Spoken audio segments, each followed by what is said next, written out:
नमस्कार दोस्तों, आपका हमारे YouTube चैनल द एजुकेशन पर स्वागत है। आज के इस सेशन में छायावाद युग के प्रवर्तक जयशंकर प्रसाद के बारे में हम विस्तार पूर्वक पढ़ेंगे। खासकर उनके महाकाव्य कामायनी के सर्गों को ट्रिक के माध्यम से याद करेंगे।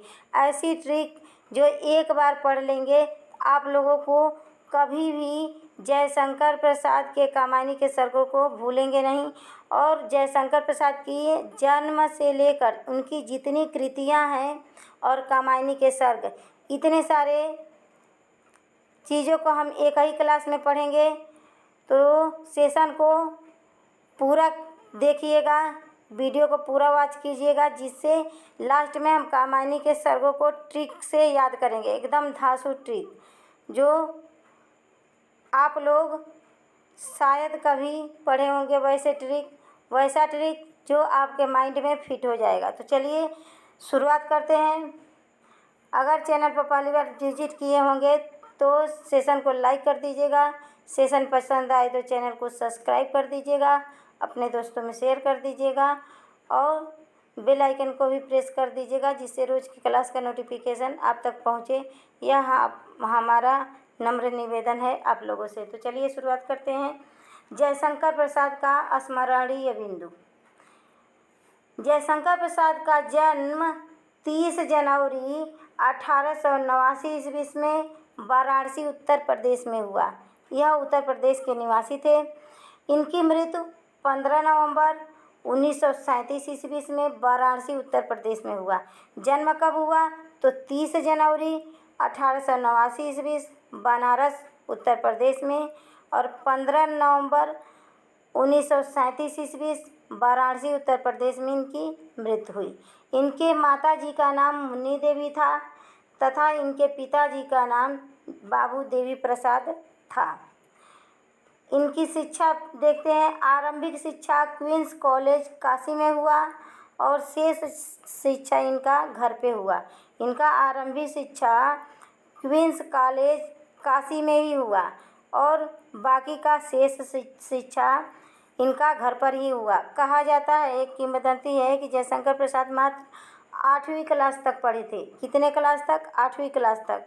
और देखिए एक युग की स्थापना कर दिए, छायावाद युग। और इनकी कृतियों को आप देखेंगे, इनका लगभग 300 से भी अधिक कृतियाँ हैं।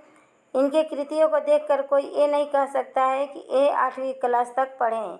इनके गुरु के बारे में पढ़ लेते हैं। तो इनका प्रारंभिक शिक्षक मोहिनी लाल गुप्त थे, जिन्हें रसमय सिद्ध के नाम से जाना जाता है। जिसमें इनका प्रारंभिक शिक्षक, शुरुआती शिक्षक जो स्कूली शिक्षक होते हैं, वह मोहिनी लाल गुप्त थे। जयशंकर प्रसाद के प्रारंभिक शिक्षक मोहिनी लाल गुप्त थे, जिन्हें रसमय सिद्ध के नाम से जाना जाता है। नेक्स्ट देखते हैं।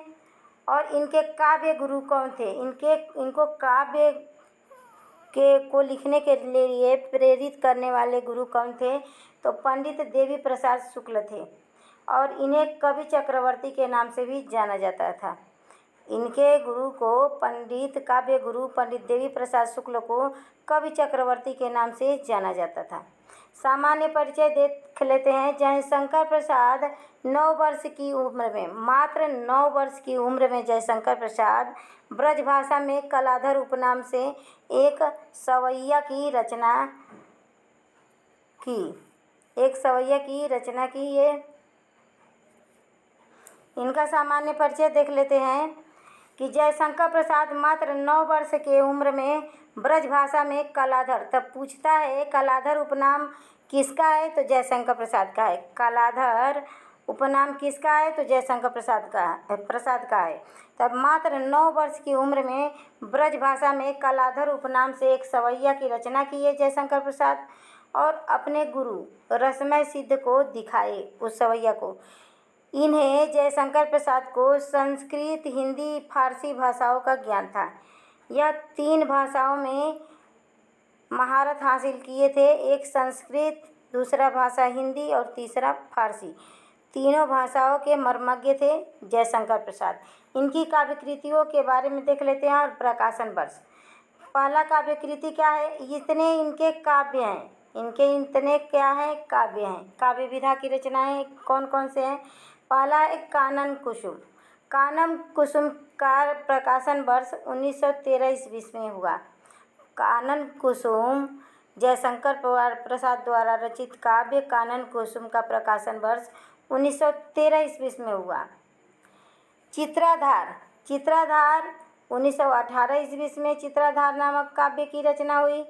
झरना 1918 ईस्वी में इसका भी प्रकाशन वर्ष रहा। आंसू 1933 ईस्वी में इसका प्रकाशन वर्ष रहा। लहर 1935 ईस्वी में इसका रचना काल रहा। कामायनी 1936 ईस्वी इसका प्रकाशन वर्ष है। और कामायनी को छायावाद का उपनिषद कहते हैं। कामायनी को छायावाद का उपनिषद कहते हैं। और कामायनी जयशंकर प्रसाद का महाकाव्य है, जिसमें 15 सर्ग हैं। जिसमें कितने सर्ग हैं? 15 सर्ग हैं। और इस सेशन में जो विद्यार्थी लास्ट तक देखेगा वह धांसू ट्रिक पाएगा, कामायनी के सर्गों को याद करने का ट्रिक। इनका उपन्यास देख लेते हैं। तो इनका जयशंकर प्रसाद मात्र 3 उपन्यास की रचना किए। पहला है कंकाल, जिसका प्रकाशन वर्ष 1929 रहा। दूसरा इनका उपन्यास है तितली, 1934 ईस्वी से इसका प्रकाशन वर्ष रहा। तीसरा उपन्यास है इरावती, 1938 ईस्वी से इसका प्रकाशन वर्ष रहा।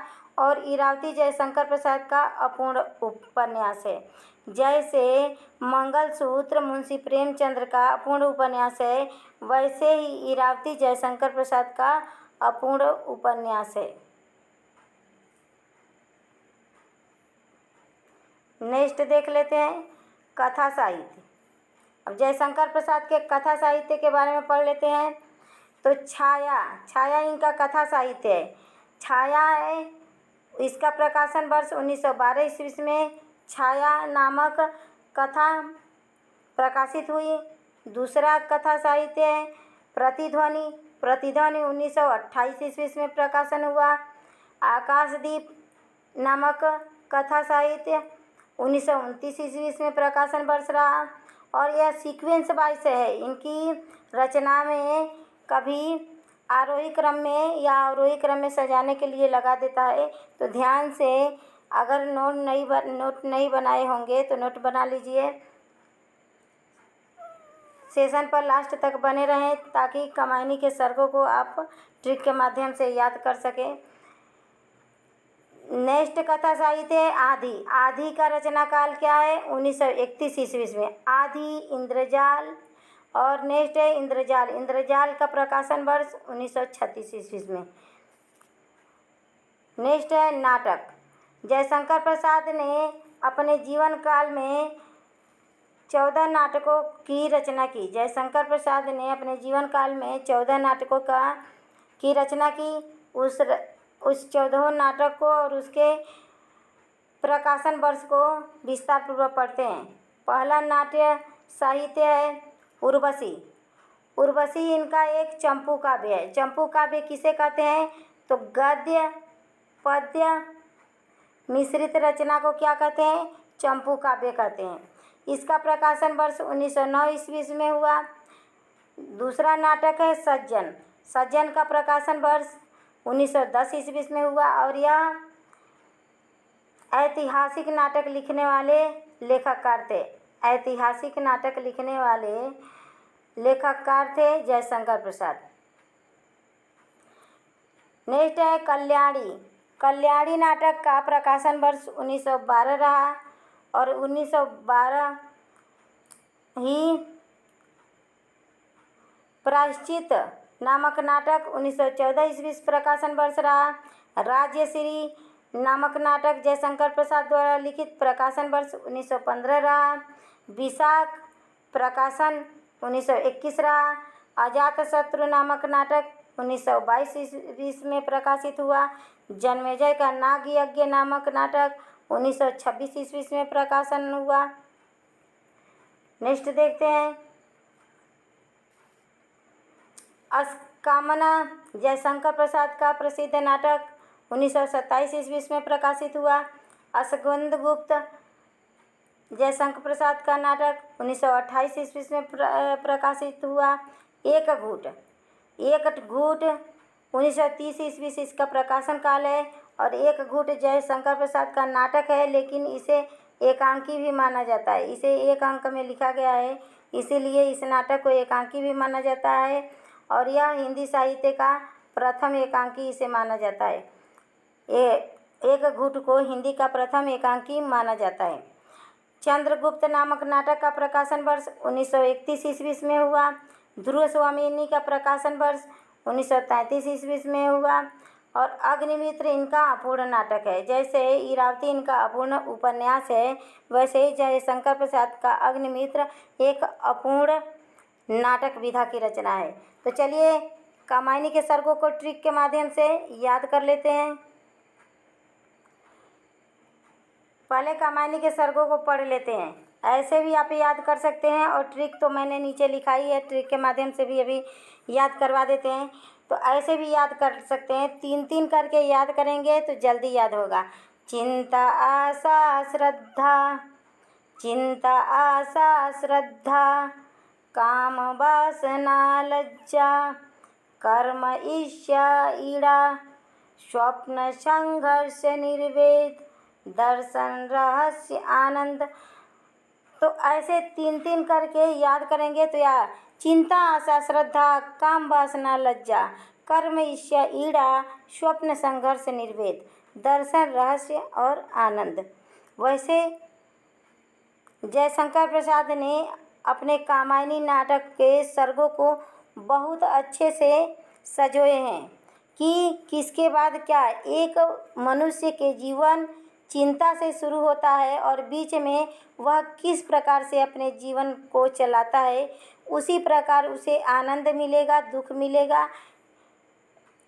यह सब उसके कर्म पर निर्धारित है। इसीलिए कामायनी के सर्गों को उन्होंने बहुत सोच समझ के अपने काव्य में जगह दिए हैं। तो चलिए कामायनी के सर्गों को ट्रिक के माध्यम से याद करते हैं। तो कामायनी के सर्गों को याद करने का ट्रिक, ये देखिए ट्रिक कैसा है। ट्रिक क्या है?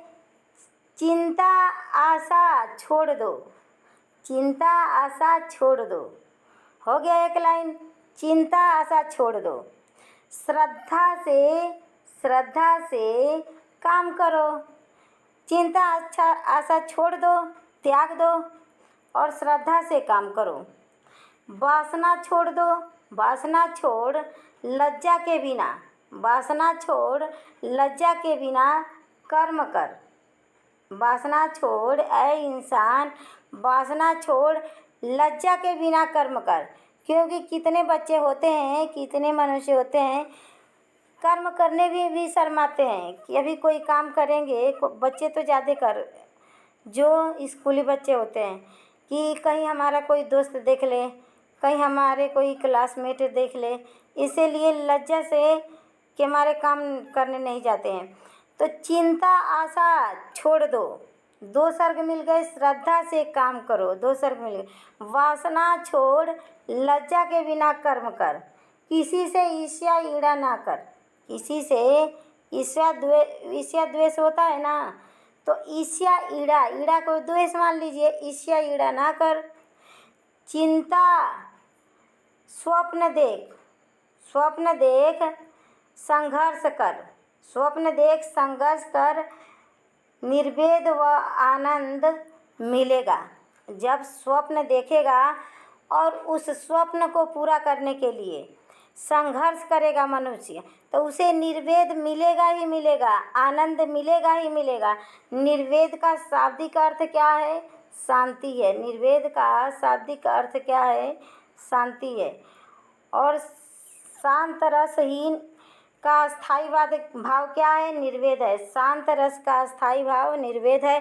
तो निर्वेद मीन्स क्या होता है? शांति होता है। निर्वेद का शाब्दिक अर्थ शांति होता है। तो देखिए कैसे है, चिंता आशा छोड़ दो, चिंता है मनुष्य, चिंता आशा छोड़ दो, श्रद्धा से काम करो, वासना छोड़ लज्जा के बिना कर्म कर। लज्जा के बिना कर्म कर, किसी से ईर्ष्या ईड़ा ना कर। स्वप्न देख, संघर्ष कर, निर्वेद व आनंद जरूर मिलेगा। मिलेगा कि नहीं मिलेगा? ये आसान ट्रिक है ना। चिंता आशा छोड़ दो, श्रद्धा से काम करो। वासना छोड़ लज्जा के बिना कर्म कर, किसी से ईर्ष्या ईड़ा ना कर। स्वप्न देख, संघर्ष कर, निर्वेद व आनंद जरूर मिलेगा। तो देखिए, चिंता से क्या हो गया? चिंता, आशा, 2 सर्ग हो गया। तीसरा है श्रद्धा, चौथा है काम, पांचवा है वासना, छठवां है लज्जा, आठवां है कर्म, नौवां ईर्ष्या ईड़ा, 10वां स्वप्न, 11वां। और देख से क्या होगा? दर्शन होगा। देख से क्या होगा? दर्शन होगा। संघर्ष 12वां। और कर का र लीजिए तो र से रहस्य हो गया, निर्वेद और आनंद। यह 15 सर्ग कामायनी का देखिए। चिंता आशा श्रद्धा, काम वासना लज्जा, कर्म ईर्ष्या ईड़ा, स्वप्न संघर्ष, स्वप्न दर्शन संघर्ष, यही दर्शन और रहस्य, यही 2 इधर उधर हुए हैं। बाकी सारे तो इस लाइन को, इस ट्रिक को अच्छे से काव्य की भांति पंडित करने के लिए हमने 2 इधर उधर वो सर्ग हो गए हैं।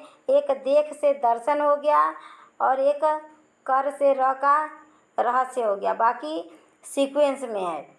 तो चिंता आशा श्रद्धा, काम वासना लज्जा, स्वप्न कर्म ईर्ष्या ईड़ा, स्वप्न संघर्ष रहस्य, दर्शन निर्वेद आनंद। तो देखिए कैसे यह ट्रिक आ गया। चिंता आशा छोड़ दो, श्रद्धा से काम करो, वासना छोड़ लज्जा के बिना कर्म कर, किसी से ईर्ष्या ईड़ा ना कर, स्वप्न देख, संघर्ष कर, निर्वेद व आनंद मिलेगा। तो कैसी लगी ट्रिक? अगर ट्रिक पसंद आए, कामायनी के सर्गों का ट्रिक पसंद आए तो ज़रूर चैनल को सब्सक्राइब कीजिएगा, लाइक कीजिएगा, अपने दोस्तों में शेयर कीजिएगा। आप लोगों के सपोर्ट की हमें बहुत ज़रूरत है। ऐसे ही ट्रिकी वीडियो देखना चाहते हैं तो ज़रूर कमेंट बॉक्स में कमेंट कीजिएगा कि यह ट्रिक कैसी लगी। ऐसे ट्रिक से आपको पसंद आएगी तो ज़रूर हम हर एक कवि के रचनाओं को ट्रिक के माध्यम से याद कराने की कोशिश करेंगे। तो ज़रूर कमेंट कीजिएगा। नमस्कार दोस्तों, धन्यवाद।